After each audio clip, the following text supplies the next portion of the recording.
Good morning. It's good to see you all this morning. Real quick, right off the bat, I'll address the email. I don't plan on saying anything graphic this morning. It's not going to be that kind of lesson. When I was talking to Megan about it, and then I talked to Brent, my wife and I have been pretty careful to try and shield our kids from this topic. I don't know for how long. We haven't decided that. I don't know if that's the right decision. Or any of those things. That's just the choice that we made. And so Brent wisely suggested we go to the elders and talk about making sure the other parents knew that as too. So that's what that is about. I don't think that that's what you have to do. I don't know that what I'm doing is right. That's just the choice that we made. So that's why that email went out about that. But we are going to talk about homosexuality. We're going to talk about kind of the problems that exist in our world today with those things this morning, and hopefully do so fairly. This is one of those topics that the elders wanted Brent and I to address. And originally I had told Brent he needed to do it, mostly because he does a really good job with these difficult topics. And with his experience and wisdom, I kind of wanted him to do that again. But I felt bad that he kept having to do them all. And so I wanted to offer my perspective on this topic. I want to begin in Galatians chapter 3, verse 26. Galatians 3:26. Paul writes and says, "For in Christ Jesus you are all sons of God through faith. For as many of you as were baptized into Christ have put on Christ.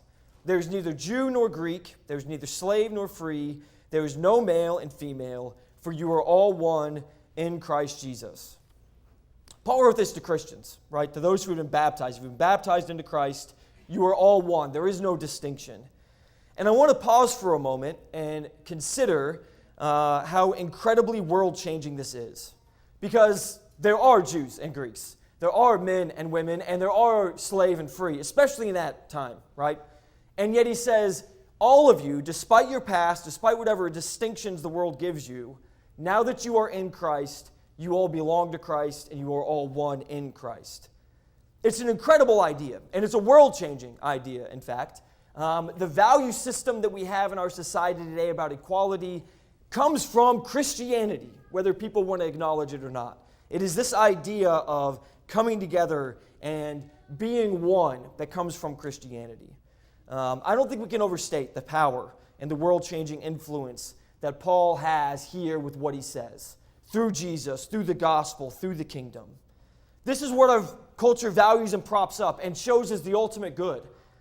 The kicker, though, is that this system and this ideology has been manipulated. It's been twisted and it's been perverted a little bit to mean something that Paul never said. And so this morning I want to talk about one specific way in which this has been misconstrued, one particular application. We live in a world that has glorified sexual perversion, sexual sins in a truly horrifying way, of all kinds and in all ways. And not only is there a problem with rampant fornication and adultery and those sorts of things, but now we have rampant, or at least the glorifying of homosexuality, and even more shocking problems with sex changes and perversions that really only modern science can create and perpetrate on society.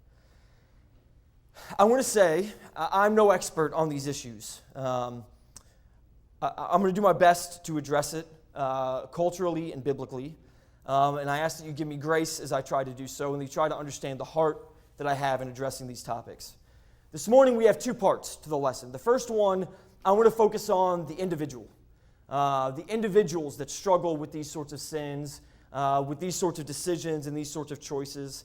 I think it's important for us to talk about homosexuality and how we should view it and deal with it on an individual level. But the second part of the lesson is broadened to the culture as a whole, to the problems as a whole, and to society as a whole. And the way that it addresses these things. And I think it's appropriate for us to think about it this way. I never want to misrepresent an individual or the struggles that they have, and so I'm doing my best to be fair about that. I'm old enough. A lot of you tease me that I'm still really young, but then when I broke my ankle, you all said I was old, so I don't know where I am. Somewhere in the middle, I guess.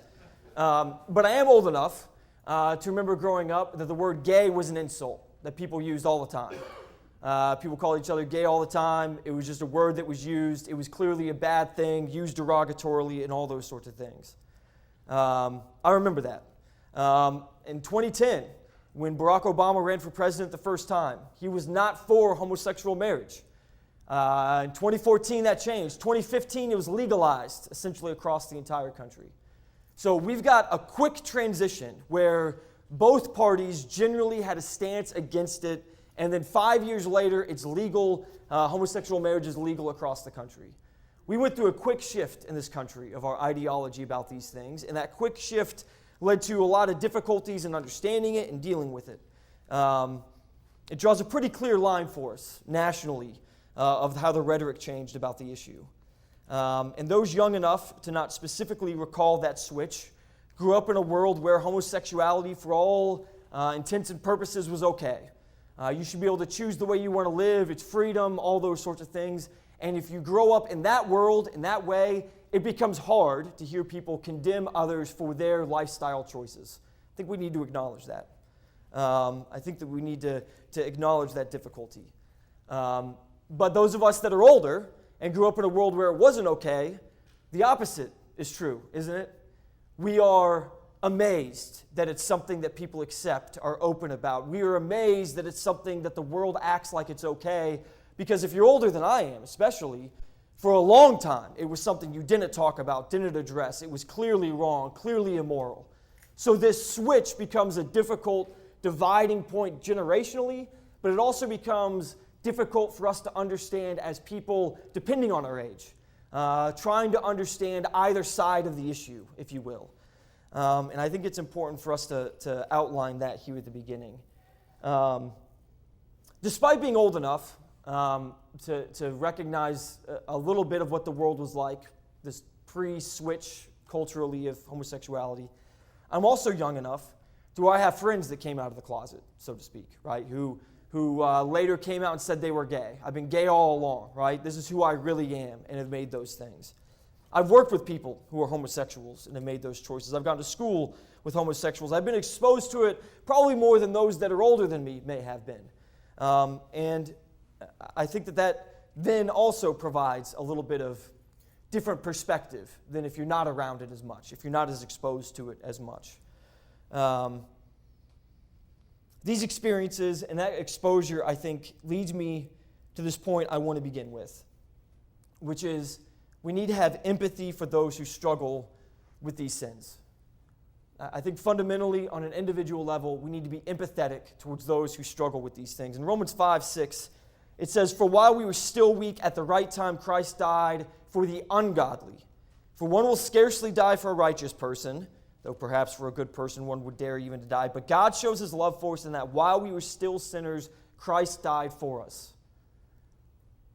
God looked at the earth and saw the sin and saw the wickedness that existed. And we're going to go back to Romans 1 here later in the lesson. But in Romans 1, when he talks about all the evil and all the perpetrated things, all the things that are going on, God looked at that world and said, I want to save it. His attitude towards sin and towards wickedness is, I want to help people overcome it. I want to save them. I want to forgive them. And I want to show them a way to overcome those things. That's God's attitude towards it. We speak of evangelism and we speak of growing the kingdom, but do we truly believe that the kingdom is for all that commit themselves to Christ? That's a hard question, right? Because there are some things that it is hard to forgive or hard to get over or hard to accept. And yet, for those that are willing to be baptized and submit themselves to Christ, no matter what their past is, no matter what sins they deal with, no matter what their struggles are, they can be forgiven and they can be one with Christ and with us as well. So if you read some of the stories, some of the accounts of people who are gay, who discover they are gay, or whatever language you want to use about that, if you talk to people who are practicing homosexuals, you hear a lot of the same sort of language, a lot of the same sort of ideas. It isn't true of everyone, but the language that's often used is of unwanted discovery. Someone says, I'm gay, right? And they realize this at some point when they're a child, preteen, whatever, they have these desires, these urges. They're not excited about it. This isn't something that they want. This isn't something that they're like, oh, look at me, this is great, I'm excited that I'm different and have these thoughts. It's unnatural, and usually people who discover this aren't particularly excited about it. It isn't something that they are giddy to all of a sudden be attracted to the same sex. A lot of the accounts you read are like this. And sometimes it's horrifying. And maybe it's just because of their society and their culture, and they're afraid the way that their parents will treat them or their friends will treat them if people find out that they're different, right? There's a lot of that kind of fear. Sometimes the language you hear is that they almost feel like they're different from the rest of the world. They literally think that they're aliens. I am not like the other people that exist in this world. And that's a shocking realization. I look around and everyone's different from me, and I don't belong here, and what am I going to do about it? You hear that kind of language. Some people resist for a long time before they finally just relent and accept that this is who they are, right? And these are the desires and the urges that they have. I know someone specifically that I grew up with, was friends with. He was always a little effeminate, and because of that, people teased him, on and off. Nobody ever thought anything of it. I mean, the guy had a bunch of sisters, was around girls a lot, like he's a little effeminate. The sort of thing that guys would tease him about, but not the sort of thing that anybody even really was aware of or thought that he might be gay. He was a nice guy. I always heard the comments behind his back about it. I'm sure you heard him to his face. Went to school together. Never horribly picked on or mistreated. He had friends. Don't act like he had some horrible life. And he was a Christian, active in the church and all those things. After school, we go our separate ways, and it isn't too long until I hear that he has come out of the closet and said that he is gay, leaves the church. And it's one of those things that's not shocking or surprising in some way, but it is heartbreaking. And you think back on all those years where you're around him, and you want to be sensitive, and you want to be thoughtful, and you want to learn, and you question, did I have something to do with this? Is it my fault? Could I have done something to help him? Could I have helped him better adjust to this lifestyle or to these urges that he had? Did he get pushed into that because people treated him differently, and that's why he made... I don't know. I haven't had a chance to talk to him. I've spent years thinking about how I could reach out to him, but we were never good enough friends, and I know other people have reached out to him, and I guess I've never had the courage. I don't know. But you play those scenarios back in your mind, and you think about this individual in particular. What could you have done? What happened? Could it have gone differently? Was this inevitable? He had been baptized into Christ. There was neither Jew nor Greek, male, female, slave, free. He was one with us when with Christ.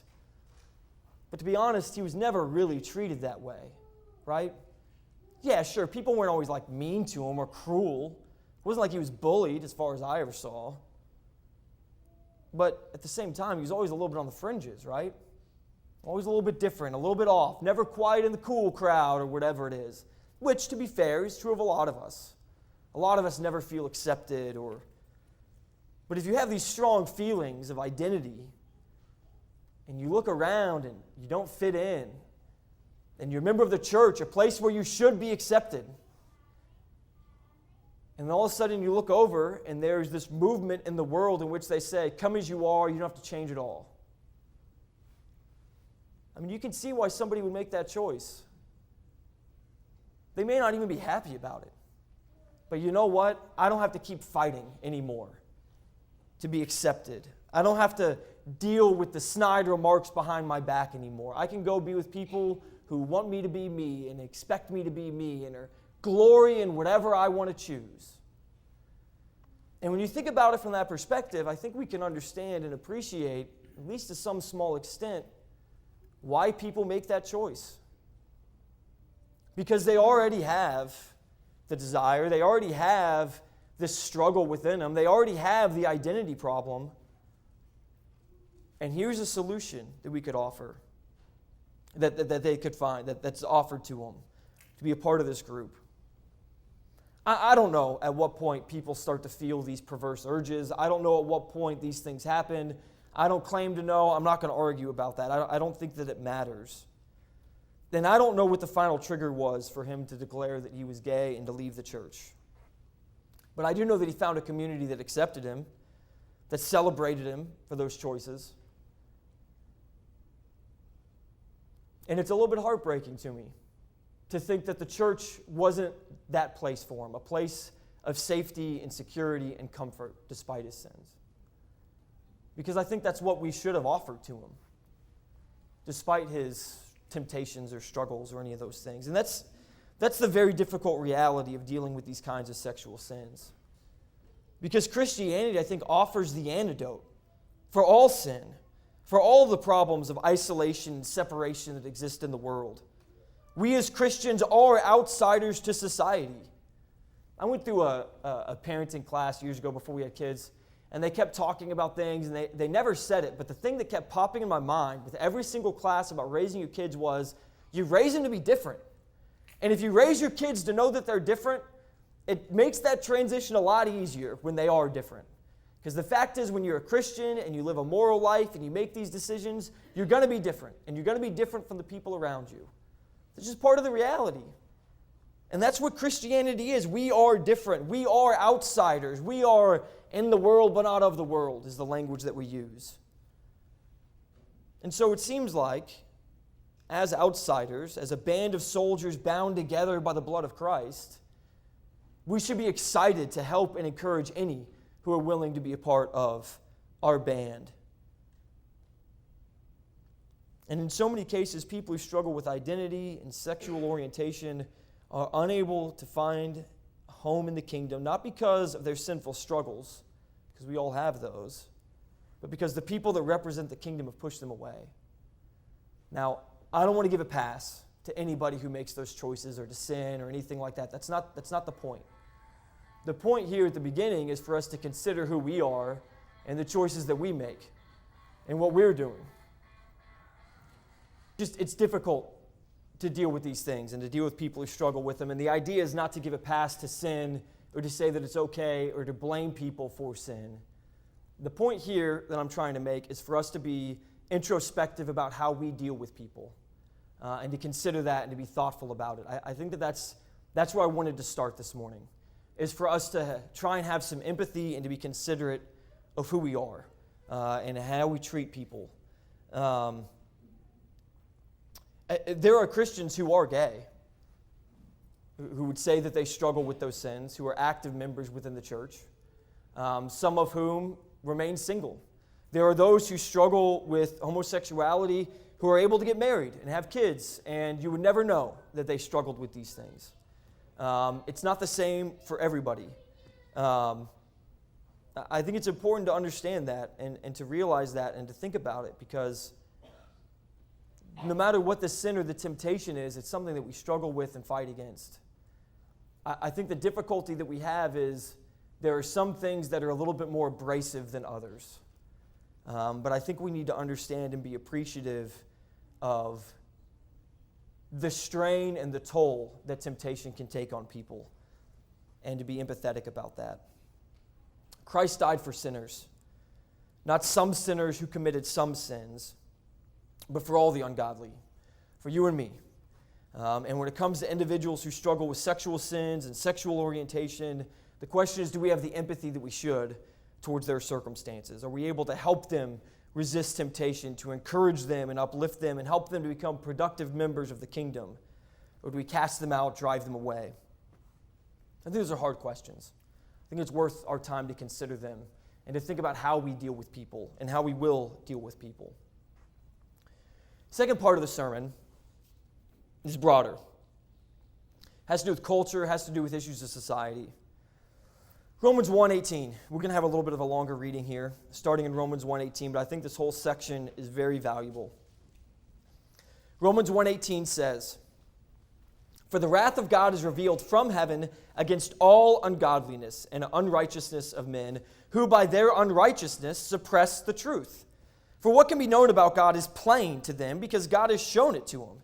For his invisible attributes, namely his eternal power and divine nature, have been clearly perceived ever since the creation of the world and the things that have been made. So they're without excuse. For although they knew God, they did not honor him as God or give thanks to him, but they became futile in their thinking, and their foolish hearts were darkened. Claiming to be wise, they became fools, and exchanged the glory of the immortal God for images resembling mortal man and birds and animals and creeping things. Therefore God gave them up in the lusts of their hearts to impurity, to the dishonoring of their bodies among themselves, because they exchanged the truth about God for a lie, and worshipped and served the creature rather than the Creator, who is blessed forever. Amen." For this reason, God gave them up to dishonorable passions. For the women exchanged natural relations for those that are contrary to nature. And the men likewise gave up natural relations with women and were consumed with passion for one another. Men committing shameless acts with men and receiving in themselves the due penalty for their error. And since they did not see fit to acknowledge God, God gave them up to debased mind to do what ought not to be done. They were filled with all manner of unrighteousness, evil, covetous malice. They were full of envy, murder, strife, deceit, maliciousness. They are gossips, slanderers, haters of God, insolent, haughty, boastful, inventors of evil, disobedient to parents, foolish, faithless, heartless, and ruthless. Though they know God's righteous decree that those who practice such things deserve to die, they not only do them, but give approval to those who practice them. I read this, and it's like, Paul didn't write this 2,000 years ago, did he? He wrote it yesterday. I mean, this is about as relevant to society and to culture as anything I can think of. I mean, he even talks about giving up truth for a lie, and he talks about exchanging God to worship the creature, not the creator. I mean, the way that he outlines this thinking and this idea of replacing God, I mean, that's right in line with what we see. And notice the repercussion of giving up God, of casting him off and denying his existence despite his invisible attributes being clearly seen. Look at the result. And you see the immorality. And when people read this list of immorality today, they'll latch on to the homosexuality stuff, right? Because that's the stuff that's distasteful to our culture and our society. But look at what it's in a list of. I mean, how many people are going to sit here and argue that envy, murder, strife, deceit, and maliciousness are good things? But it's all wrapped up together. You have exchanged the truth for a lie. And once that happens, once you've rejected God and to deny his existence, morality is also rejected. Perversion occurs. The natural order that God created for how things should work and operate is thrown out. Perversions creep in. As Romans 1 clearly states, one of the most clear perversions that occurs is in regards to sexual orientation, to sexual sins. There are those that are desperate to find out a way for two women to have a child, or for two men to have a child. It's what they want. Why? Because that's one natural condemnation for the lifestyle that they live. It's one thing that shows that there are actual physiological differences between men and women, but they don't have to acknowledge that. So they hope that science will bail them out. There's a Star Wars show that's currently on Disney+. I tried to watch it. It's really bad. I don't know how many of you like Star Wars. But the show there's a thing where there's two women that have twin daughters. And there's this conversation that they have where they're arguing, and one of them says, I carried them, and the other one says, yeah, but I created them. And the Star Wars nerds are all upset because they're like, oh, this is like saying that the Force conceived the child, which would happen with Anakin or something. I don't know. Like mumbo, jumbo, hoity-toity, nerdy stuff, right? But I don't think that that's what the show is saying. Based on all the evidence of the show and the people that wrote the show and the way they talk about it, they literally want the two women to have created these children. That's their ultimate good. That's what they want to believe in. That's what they want the world to have. And it's a show that's like rated PG or something, I don't know. Like there's all this stuff to try and teach children that there's this alternative way to live that's just as good and just the same. Exchanging the truth for a lie. Our world has gone beyond just sinful struggles. It's gone beyond the difficulties of individuals struggling with sin. It's past that point. We are in a world and an existence where ideologies and perverse things are being pushed on our kids, trying to normalize this sort of sin and this sort of behavior for our children. Do you know how many shows I've had to stop my kids from watching because they just have an aside in an episode about the two moms or whatever it is? I mean, you got to, anything made in the last 10 years, you can't trust it. Probably back before that, but especially the last 10 years. And that's my brother's rule with books his kid reads. He won't let him read anything written in the last 10 years.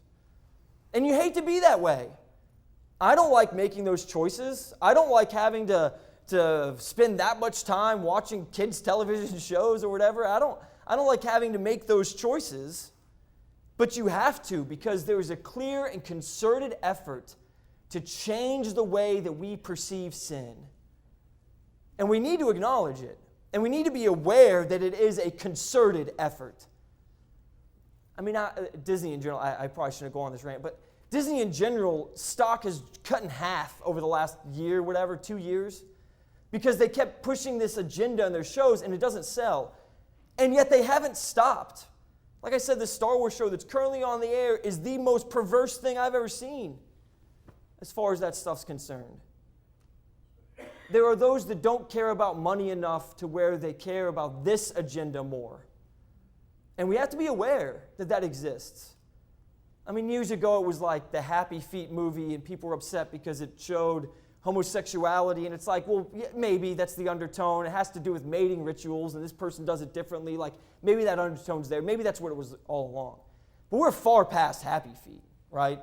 We're far past a penguin that dances to find a mate. Like, whatever that was, I don't know. But we're long away from that sort of stuff. There's no equivocation about the messaging that exists in the world today. And we need to be aware and understand that it exists, and we need to have our guard up about it. Because this is how they get you. They take the first part of the lesson where we talk about the individual, right? And they take the story of the person who's struggling with their identity, and they take this individual that we are sympathetic to, that we struggle with, and they use that as a prop to tear down morality itself. And we need to make sure that we understand the distinction. I have the utmost empathy for people who struggle with sin and sympathy, and will help them if I can, right? But I am not going to be complicit to the brainwashing of my children. And to be honest, that's why we made the choice we did about this morning. I mean, I don't know if it's the right age, or when you tell them they're going to be exposed to it, and maybe this was the right, people told us, maybe in the sermon is the right way. You get to talk to them. Maybe you talk with them ahead of time and you let it, but I just can't help but think that I don't want my 8-year-old to understand that this stuff exists. She barely understands what a husband and a wife is, if at all. So to introduce this topic to her just seemed amazing. But that's what the world has pushed us into. And that's why I say I don't fault anybody who makes a different choice about that. I don't know what the answer is, because it is around us everywhere, blatantly and powerfully. It's a disgusting and horrible, sin-filled world we live in, where sin and immorality is pushed on us all the time, and on our children. They did not honor him as God or give thanks to him, but they became futile in their thinking, and their foolish hearts were darkened. You reject God, who knows what's going to happen? I mean, this is exactly what happened. I mean, Paul laid it out. This is the challenge.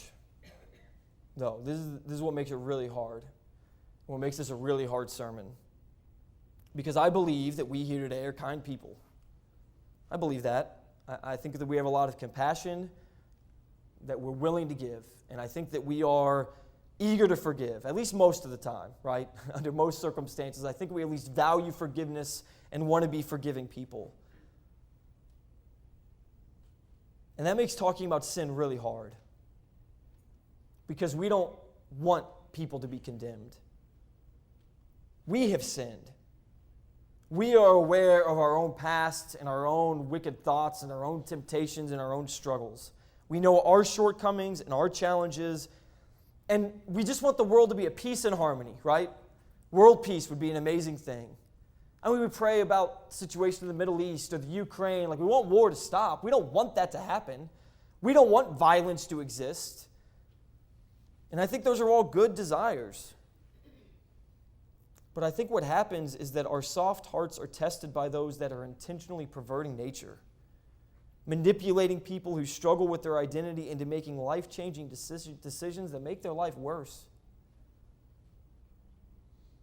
There are those preaching to the plight of the downcast and disenfranchised, that they are okay and can be accepted as they are. In fact, they hear preached that they can become who they always knew they were.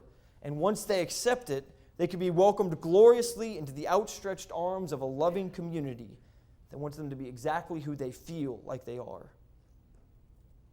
And that becomes an easy choice for those that are struggling. You don't have to work to change. You don't have to battle anymore. Just give in to how you feel. Stop fighting it. It's exhausting. Brothers and sisters, it's the saddest message of all because it may be the most effective. It lures people in because it demands nothing of them. And you contrast that with what we preach. Jesus said in Matthew 16:24, "If anyone would come after me, let him deny himself and take up his cross and follow me. For whoever would save his life will lose it, but whoever loses his life for my sake will find it. For what will it profit a man if he gains the whole world and forfeits his soul? Or what shall a man give in return for his soul? For the Son of Man is going to come with his angels in the glory of his Father, and then he will repay each person according to what he has done. Truly, I say to you, there are some standing here who will not taste death until they see the Son of Man coming in his kingdom." Talk about a battle cry, right? Take up your cross and follow me. No one says, "I can't wait to take up my cross." We don't want to have to do that. But we, I believe here, respect and appreciate the message that Jesus is saying. He's saying you got to work for it, you got to fight for it, you got to sacrifice, but the payoff is worth it. I said earlier that we long for peace and acceptance, and we want the world to be free from pain and sorrow and division. This world's never going to have those things. Only the world to come will. And that's what Jesus is saying. He's saying, look, sin has taken a grip here. And if you want to be freed from the sin and you want to be freed from the struggle and the pain, then you got to hold on. You got to be willing to deny yourself. You got to be willing to suffer. You got to be willing to take up your cross. And if you do that, I can lead you to a place where that stuff exists, the things that you really want. We straddle a difficult position, one where we love and show empathy to those that struggle, whether it be they struggle from sexual sins or lying or stealing or whatever it is. We try to empathize, we try to help, we try to reach out and encourage. But we also need to make sure that we don't allow the world's perverse message to change our hearts. We can't compromise on morality even as we try to help those from compromising it. Our sales pitch, if you want to call it that, it's pretty hard compared to the one of the world. They say, "Come as you are, do what you will, and be happy." Our plea is deny yourself. Come struggle with us. Make the hard choices. Take up your cross. That's what they say. That's what Jesus said. You know, we sang the song "To the Work" just a little while ago. I never liked that song as a kid. Toiling on, toiling on, toiling on, toiling on, toiling on. It's a lot of toiling. I've come to really appreciate it, and I appreciate you leading that, John, because I think it fits in pretty well here, doesn't it? The whole thing is that we got to toil on. We just got to take up our cross and follow him. And it's not easy, but that's the only way to press through the mire. And those that want to have their satisfaction now, those that want the easy path now, here's the truth. They don't have the hope we have. They don't have the purpose that we have. And they certainly don't have the salvation that we have. And that's what's sad to me. Because you can see it. You can see the choice and why the choice is made. It's easy. Come as you are. You don't have to do a thing. That's easy. But as we all know, nothing worth having is easy. If it's easy, it's not valuable. If it's easy, it's not the thing that you want. It's worth the struggle and the effort to gain the thing that you desire. So, when then we think about this struggle we have with the struggle that's in the world, and we think about this messaging we have, if you want to say it that, we wonder how we could possibly be effective in changing the world with such a difficult position, don't we? How on earth are we going to help other people understand and appreciate what it is that we have when we're fighting against this sort of ideology? It's simple. The plea of the world ends in death. Brent just spent the Lord's Supper talk talking about resurrection. The plea of the world ends in death. Ours doesn't. Those who reject God are going to die. Those who accept Him, are baptized into Christ, who live with Him, they get to live. One of the amazing things to me in the New Testament, and I apologize, Brent, I got a little bit sidetracked during your talk and was reading about Jairus' daughter. Because he comes and wants his daughter healed because she's sick, and they say, don't bother him, she's already dead. He says, well, let's go. She's only asleep. And they say, he's crazy. And then he goes in and closes the door and he raises her up. When Stephen is stoned, in Acts 9, it says he fell asleep. We don't die, we fall asleep. Those of the world die. I mean, we could argue about whether that's literal or a metaphor, whatever you want, but that's the way the New Testament describes it, which I think is helpful to us to think about it that way. I don't understand the ins and outs of the afterlife, but the New Testament uses that language continually about falling asleep. And so there is only one true way to realize the peaceful desires of our heart. You want world peace? You want equality? You want the world that is full of sunshine and rainbows, the godly ones? Then there's only one way. And that's the promise that God has given us. That's to struggle forward with Jesus, carrying our cross into eternity. I hope this lesson is helpful. I think it's an important lesson, and I don't know exactly what direction I needed to go with it, but hopefully you all found something of benefit here, because there's a lot of sin and a lot of pain in the world, and trying to figure out as Christians how to deal with it is hard. But if nothing else, I hope you take that last idea from this sermon. That we got to struggle forward. We got to continue to work and toil on. But that's the way that we find rest for our labors. That's the way we can achieve the things that we truly value, the things that God has promised. If you recognize this morning that you struggle with sin, that you have things in your life that you need us to pray about, I tell you sincerely and earnestly, we would love to help you if we can, and to pray for you and to connect you with God and His healing power. And if you recognize that you haven't been baptized and you haven't committed yourself to Him, there's a way to live in equality. Be baptized into Christ where there's neither Jew nor Greek, slave, free, male, female. Be one with Christ, with the Savior Himself. And we can toil forward together into eternity. If we can baptize you, if we can pray for you, please let us know as we stand and sing this song.